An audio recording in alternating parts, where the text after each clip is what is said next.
महोदय, अब तो हमारा तिरंगा झंडा भी हमसे ये पूछने लगा है कि क्या बात है भारत। आजकल फहराने से ज्यादा मैं कफन में दफनाने के क्यों काम आ रहा। आजकल फहराने से ज्यादा मैं कफन में दफनाने के क्यों काम आ रहा। हृदय तो उस दिन फट गया जब बूढ़ी माँ अपने बेटे के चिथड़ों को देखकर बोली कि साहब, आप तो भर्ती में 1 इंच भी कम नहीं लेते, मैं आधा शरीर कैसे ले लूं। महोदय, आज इन मानवाधिकारों के कारण इन आतंकियों के बंगलों की आकाओं की नाकफनी हंसती है और शहीद हुए हमारे जवानों के आंगन की तुलसी रोती है। जब एक शहीद हुए जवान की विधवा की वेदना चीख चीख कर ये कहती है कि प्यार भी भरपूर गया, मांग का सिंदूर गया, नन्हे नौनिहालों की लंगोटियां चली गई, छोटी छोटी बेटियों की चोटियां चली गई, और आपके लिए तो एक आदमी मरा है साहब, मेरे घर की तो रोटियां ही चली गई। अब मेरे घर की तो रोटियां ही चली गई। मेरा जल रहा है, आग लगी है सीने में, हुक्मरां सब व्यस्त हैं खून गरीब का पीने में, तो राम मंदिर या बाबरी का पक्ष नहीं मैं लाई हूं, घायल भारत चीख रहा है, चीख सुनाने आई हूं। परम आदरणीय सभापति महोदय, मंचासीन निर्णायक मंडल समिति एवं उपस्थित मेरे प्यारे साथियों, मैं आरक्षी खुशबू चौहान, केंद्रीय रिजर्व पुलिस बल, आज सदन की राय से असहमत होते हुए वक्ता विपक्ष में अपने विचार प्रस्तुत करूंगी।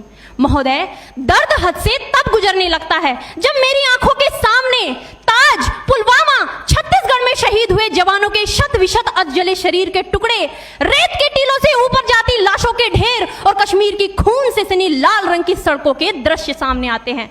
उस पर मेरे प्रतिपक्षी महोदय का कहना ये कि मानवाधिकारों की अनुपालना करते हुए देश से उग्रवाद और आतंकवाद को समाप्त किया जा सकता है।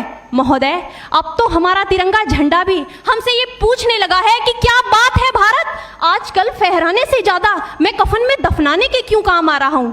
महोदय, हृदय तो उस दिन फट गया जब बूढ़ी माँ अपने बेटे के चिथड़ों को देखकर बोली कि साहब, आप तो भर्ती में 1 इंच भी कम नहीं लेते, मैं आधा शरीर कैसे ले लूं।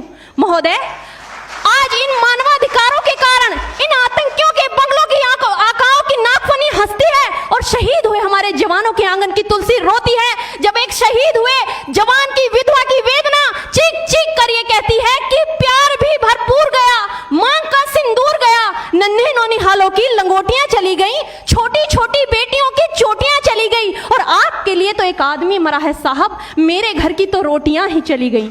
महोदय, किसी भी युद्ध को जीतने के लिए पहल करना सबसे ज्यादा आवश्यक है, क्योंकि इतिहास गवाह है कि पहल करके बड़े बड़े युद्धों के परिणाम बदल दिए गए हैं। परंतु आज मानवाधिकारों के कारण हमारे देश के जवान इस कदर बंधे हुए हैं कि अपनी ड्यूटी पर खड़े होकर भी वो आज पहल करने से डरते हैं, क्योंकि महोदय, भविष्य में उन्हें कटघरे में खड़े होने का डर सता रहा होता है। वो ये जानते हैं कि चाहे एक उग्रवादी की राइफल से निकलने वाली गोली को ये तय करना पड़े या ना पड़े कि वो किसे लगेगी, लेकिन हमारी राइफल से निकलने वाली हर गोली को ये निर्णय लेना पड़ता है कि चाहे वो किसी निर्दोष को लगे, दोषी को लगे या ना लगे, परंतु किसी निर्दोष को नहीं लगनी चाहिए। यदि ऐसा हुआ तो ना तो ये समाज हमें छोड़ेगा, ना ही तिल का ताड़ बनाने वाली ये मीडिया हमें छोड़ेगी। और महोदय, मानवाधिकार के तले किसी जवान को दबाकर युद्ध के मैदान में छोड़ देना कोई वीरता नहीं, एक आत्महत्या है। क्योंकि महोदय, फूल को श्रृंगार दो ये मुमकिन नहीं, और एक वीर को झनकार दो ये मुमकिन नहीं। जो हाथ बांध दे सेना के, ऐसे मानवाधिकार का पालन संभव नहीं। महोदय, आज सत्यनिष्ठा के मार्ग पर चलते हुए भी हमारे देश का जवान इन आतंकवादियों, इन पत्थरबाजों से डरता है, क्योंकि वो जानता है कि उसकी राइफल से निकलने वाली गोली अगर टारगेट को हिट नहीं भी करेगी तो भी 400 मीटर तक जाएगी, और यदि इस बीच वो किसी निर्दोष को लग गई तो महोदय, हमें अपनी नौकरी से हाथ तक धोना पड़ सकता है। और महोदय, अपनी नौकरी को बचाने की खातिर एक जवान आज ये सोचता है कि चाहे सांप मरे या ना मरे, परंतु लाठी नहीं टूटनी चाहिए, क्योंकि आज हमारे देश के हालात कुछ ऐसे हो गए हैं कि चिरागों को हवाओं में उछाला जा रहा है, हवाओं पर भी रोब डाला जा रहा है। अरे हम ही तो बुनियाद है आंतरिक सुरक्षा की, और आज हमें ही नौकरी से निकाला जा रहा है। महोदय, जब पुलवामा में 44 जवान शहीद हुए, छत्तीसगढ़ में 76 जवान शहीद हुए, तो कोई भी मानवाधिकार की दुहाई देने वाला हमारे पक्ष में आकर खड़ा नहीं हुआ। परंतु जब जेएनयू विश्वविद्यालय में एक देशद्रोही के द्वारा भारत तेरे टुकड़े होंगे, अफजल हम शर्मिंदा हैं जैसे देशद्रोही नारे लगते हैं, तो सारे मानवाधिकार के ज्ञाता आकर उसके पक्ष में खड़े हो जाते हैं। तभी तो क्या कहा था उस देशद्रोही ने कि तुम एक अफजल को मारोगे हर घर से अफजल निकलेगा। तो मैं भारत की बेटी अपनी भारतीय सेना की तरफ से आज ये ऐलान करती हूँ कि उस घर में घुसकर मारेंगे जिस घर से अफजल निकलेगा, वो कोख नहीं पलने देंगे जिस कोख से अफजल निकलेगा।